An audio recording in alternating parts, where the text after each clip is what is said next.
Hello friends, welcome to my channel. I am doctor Bina Sethi और आज मैं आपके लिए लेके आई हूँ ये फर्टिलिटी बढ़ाने का खजाना। आप सब कई दिनों से परेशान थे, बार बार पूछते थे कि हम मेल की फर्टिलिटी और फीमेल की फर्टिलिटी को बढ़ाने के लिए अपनी डाइट में क्या इंक्लूड करें और क्या नहीं। तो आज मैं आपके लिए लेके आई हूँ ये मखाने, जिनको हम फूल मखाने भी कहते हैं। और ये एक तरह का ड्राई फ्रूट होता है जो कि पानी में उगता है। पानी में बहुत बड़े बड़े कमल के पत्तों की तरह पत्ते होते हैं और उनके नीचे ये उगता है, जिसको बड़ी मुश्किल से कलेक्ट किया जाता है। तो ये फूल मखाने, इनको हम फिर पॉपअप करके बाहर निकाल के इसको बेचा जाता है। एक्चुअली इसके बाहर एक सीड होता है, एक कवरिंग होती है, जिसको हटाने के लिए इसको पॉपकॉर्न की तरह पॉपअप किया जाता है और फिर ये मार्केट में सेल किया जाता है। आई थिंक कि आप सब इसके बारे में पहले से ही जानते हैं। तो अब हम देखते हैं कि ये फर्टिलिटी कैसे बढ़ाता है, इसमें क्या क्या होता है और कौन सी चीजों को ये हमारे शरीर में फर्टिलिटी बढ़ाने के साथ साथ और बीमारियों को ये दूर करता है। तो सबसे पहले हम इसके कॉन्स्टिट्यूएंट्स को देखते हैं, यानी कि इसकी न्यूट्रिटिव वैल्यू पे जाते हैं। इसमें होता है जिंक, पोटेशियम एंड मैग्नीशियम के साथ बहुत सारे मिनरल्स, क्योंकि पानी में चाहे वो फिश हो चाहे कोई भी सब्जी उगती हो, उसके अंदर मिनरल्स ऑलवेज अबंडेंट होते हैं। यानी कि उसमें मिनरल्स इतने ज्यादा होते हैं जितने कि आपको दूसरी किसी वेजिटेबल में या किसी और डाइट में नहीं मिलते। तो मिनरल्स के ज्यादा होने के कारण ही हम इसको इंक्लूड करते हैं एल्कलाइन डाइट में। यस, क्योंकि जब इसका कंप्लीट कंबस्टन होगा, आपकी बॉडी के अंदर डिग्रेडेशन होगा, तो it will produce alkaline nature. ये आपकी बॉडी की पीएच को भी बढ़ाता है। साथ में इसमें कुछ अमाउंट में प्रोटीन और कार्बोहाइड्रेट्स भी होते हैं, जो कि इतने ज्यादा नहीं होते कि ये इसकी एल्कलिनिटी को कम कर सके। और प्रोटीन और कार्बोहाइड्रेट्स, आप जानते हैं कार्बोहाइड्रेट्स आपको एनर्जी देते हैं, तो आप इसको मंचिंग के लिए, जब आप फ्री टाइम में थोड़ा बहुत कुछ खाना चाहते हैं तो आप मंचिंग टाइम में इसको ले सकते हैं। और प्रोटीन्स हैं तो ये नेचुरली आपकी मसल्स को इंप्रूव करने में हेल्प करेगा। साथ में इसमें होते हैं एंटीऑक्सीडेंट्स। एंटीऑक्सीडेंट्स होने से ये एक फ्री रेडिकल स्कैवेंजर्स, यानी कि आपकी बॉडी में जो फ्री रेडिकल्स बनते हैं ये उनको खत्म करता है और आपकी एजिंग को, आपके इंटरनल वाइटल ऑर्गन्स की एजिंग को भी कम करता है। चाहे वो आपका हार्ट है, चाहे वो आपकी किडनी है, लिवर है, आपकी यूट्रस है या आपके टेस्टिस है, उन सब के एजिंग को ये कम करता है।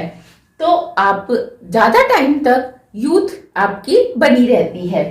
अब हम देखते हैं कि ये कौन कौन सी डिजीजेस को कम करता है। तो सबसे पहले जो आजकल हम देख रहे हैं मॉडर्न लाइफस्टाइल के अंदर, बड़ी एज में लड़कियां और लड़के मैरिज करते हैं और उनकी जो डाइट है वो अच्छी नहीं होती। वो ज्यादातर अपनी कंपनी से या मार्केट का रेडीमेड फूड लेते हैं। रेडीमेड फूड में ऑलवेज वो उसके टेस्ट को बेटर करने के लिए बार बार फ्राई करते हैं और बार बार यूज किए हुए ऑयल को रीयूज करते हैं, जिससे आपकी बॉडी में हार्मोन लेवल इम्बैलेंस होता है, मिनरल्स कम हो जाते हैं आपकी बॉडी में। तो आपको पीसीओडी, फाइब्रॉइड्स, पीसीओएस की प्रॉब्लम्स देखने में आ रही हैं। और बल्कि आप देखेंगे कि ज्यादातर डॉक्टर्स का ये मानना है कि 30 साल से बड़ी लेडीज के बीच में, लड़कियों के बीच में 5 में से 3 गर्ल्स को पीसीओडी या पीसीओएस से रिलेटेड कम या ज्यादा प्रॉब्लम है। तो आप इसको भी कम कर सकते हैं। साथ में जब आपको थायराइड की प्रॉब्लम होती है तो आपकी बॉडी में इन्फ्लेमेशन भी होती है, स्वेलिंग भी होती है। तो आप देखते हैं आपके पीरियड्स भी इरेगुलर हो जाते हैं। और थायराइड जिसको लोग बहुत कैजुअल लेते हैं, I wanted to tell you कि ये जो थायराइड की प्रॉब्लम है, it is more dangerous than sugar and BP. क्योंकि जब भी आप किसी से, अपने फ्रेंड से मिलते हैं, आप उसका बीपी पूछते हैं, आजकल बीपी नॉर्मल है या नहीं, आप उसका शुगर लेवल पूछते हैं, लेकिन थायराइड लेवल नहीं पूछते। जबकि thyroid is more dangerous then BP and sugar, और जिसको बहुत कम लोग जानते हैं, थायराइड को वो बहुत कैजुअल लेके चलते हैं। तो आपको थायराइड कंट्रोल करने में भी हेल्प करता है, क्योंकि इसमें आयोडीन भी होती है। साथ में ये एंटी एजिंग करता है, जैसे मैंने आपको बताया, ये आपकी बॉडी से फ्री रेडिकल्स को खत्म कर देता है, तो आपकी एजिंग को ये मतलब स्लो कर देता है। आप उतनी जल्दी एजेड नहीं होते जितना जल्दी आप एक्सपेक्ट करते हैं। अब हम क्वेश्चन यहाँ पूछते हैं कि क्या इसको कैसे खाएं, इसको खाने के तरीके क्या हैं? क्या हम इसको ऐसे ही खा सकते हैं? यस, अगर आपको ये फीके फीके अच्छे लगते हैं और फीके का टेस्ट आपको डेवलप है तो आप इसको ऐसे ही खाइए, without adding anything, without doing any processing. लेकिन आप इसको और भी कई तरीके से डिलीशियस बना के खा सकते हैं, जिसके लिए आप इसको सबसे पहले आप इसकी करी बना सकते हैं। आपने बहुत सारे रिसेप्शन में और मैरिज पार्टीज में, बर्थडे पार्टीज में देखा होगा कि लोग ड्राई फ्रूट को और साथ में मखाने को भी करी में डाल देते हैं, मटर के साथ, छोलिए के साथ। तो आप देखेंगे इसकी करी यानी कि इसकी सब्जी बहुत ही ज्यादा टेस्टी बनती है और वो हाई वैल्यू ऑफ न्यूट्रिएंट्स रखती है। इसके बाद आप इसको रोस्ट कर सकते हैं। तो रोस्ट करने के लिए सिंपल एक कढ़ाई या पैन आप लेकर आप इसको धीरे धीरे कढ़ाई में लो फ्लेम के ऊपर चला सकते हैं। आप चाहें तो इसमें हल्का सा नमक ऐड कर सकते हैं, ये और जल्दी हल्के ब्राउन हो जाएंगे। और आप चाहें तो रोस्ट करते समय आप इसमें हल्की सी हल्दी भी मिला सकते हैं, जो कि इसकी न्यूट्रिटिव वैल्यू को और बढ़ा देगी। आप चाहें तो इसको माइक्रोवेव में ऐसे ही माइक्रोवेव रेजिस्ट आप ग्लासवेयर लेके और उसमें इसको रख के 2 से 3 मिनट आप घुमाएंगे तो आप देखेंगे इतने क्रिस्पी और क्रंची हो जाते हैं कि आपको बहुत खाने में डिलीशियस लगते हैं। इसके बाद आप इसको एयर फ्रायर में भी इसको आप गर्म करके खा सकते हैं और मंचिंग के लिए बहुत ही अच्छे स्नैक्स हैं ये। आप चाहे इनको अकेला खाइए, चाहे आप इसमें रोस्टेड ग्राम मिलाइए, रोस्टेड व्हीट मिलाइए, रोस्टेड सोया मिलाइए, तो आपको ये बहुत ही अच्छा लगने वाले हैं। इसके अलावा आप इसको पुडिंग बना सकते हैं। पुडिंग में जैसे कि आप खीर बनाते हैं, मैंने नीचे इसलिए खीर भी लिखा है कि आप मिल्क के अंदर इसको मिला के इसको आप रोस्ट करिए, इसको क्रश करिए और आप इसको मिल्क में हल्की सी चीनी और इलायची मिला के थोड़ी सी देर गर्म करिए और इसकी खीर बहुत ही डिलीशियस और बहुत ही जल्दी बनती है और ये न्यूट्रिटिव तो है ही। और आप इसको क्या कर सकते हैं, सूप में, जैसे आपने टोमेटो सूप या मिक्स वेजिटेबल सूप बनाया है तो आप चिकन सूप भी ले रहे हैं, आप कोई सा भी सूप ले रहे हैं, आप उसमें इसको कुछ दाने मिला के खाइए। ये सूप की वैल्यू को भी बढ़ाने वाला है। तो ये ना सिर्फ फीमेल की प्रॉब्लम्स को दूर करता है बल्कि मेल में भी जो फर्टिलिटी की प्रॉब्लम्स है ये उनको भी दूर करता है। ये आपके स्पर्म काउंट को बढ़ाता है, साथ में आपकी जो इजैकुलेशन की प्रॉब्लम है यानी कि कईयों को बहुत जल्दी इजैकुलेट हो जाता है तो ये उसको भी इंक्रीज करता है, यानी कि आपके टाइम पीरियड को बढ़ाता है। टोटल काउंट ऑफ स्पर्म्स को बढ़ाने के साथ साथ ये मोटिलिटी को भी इंप्रूव करता है।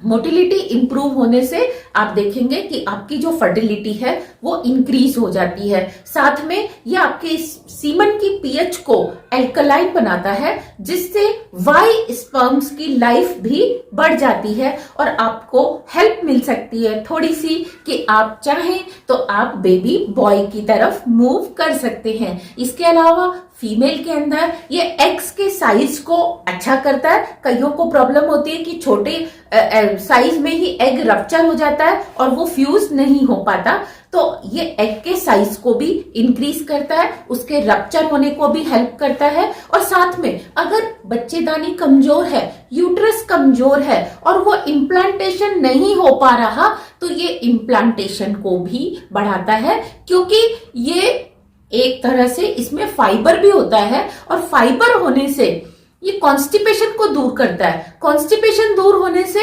आपकी बहुत सारी प्रॉब्लम्स तो वैसे ही दूर हो जाती हैं और कॉन्स्टिपेशन दूर होते ही आपकी यूट्रस की जो वीकनेस है वो भी दूर हो जाती है। साथ में हम देखते हैं कि इसको हम दिन में कितनी बार खाएं और कितने अमाउंट में खाएं। तो ये जैसे मैंने आपको एक प्लेट दिखाई है तो आप पूरा दिन में चाहें तो इसको 2 बार या 3 बार में खा सकते हैं। ऐसा नहीं है कि हमने आपको बता दिया कि आपने फूल मखाने खाने हैं तो आपने इतने सारे खा लिए कि मार्केट में खत्म ही हो गए।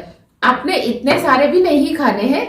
आप अगर एक 250 ग्राम का पैकेट लेके आए हैं तो आप उसको 4-5 दिन में खत्म कर सकते हैं। और इंस्टेंट एक ही बार में सारा खाने के आप उसको 2 या 3 स्लॉट में कर लीजिए कि सुबह भी आपने थोड़ा सा मंचिंग करनी है, दोपहर को भी करनी है और शाम को भी। यानी कि जब आपको हल्की सी भूख लगती है आप इसको खाइए। तो इस भूख लगने पर जब आप इसे खाएंगे तो इसकी जो वैल्यू है वो और भी ज्यादा बढ़ जाती है, क्योंकि इसका एसिमिलेशन फिर बहुत फास्ट होता है जब आप खाली पेट इसको खाते हैं। So this was all about how to improve fertility. क्योंकि फर्टिलिटी बढ़ाने को लेकर आज की हमारी युवा पीढ़ी बहुत ज्यादा परेशान हो रही है, तो ये उसके लिए एक छोटा सा मेरा डेडिकेटेड वीडियो है। Thank you very much, all the very best.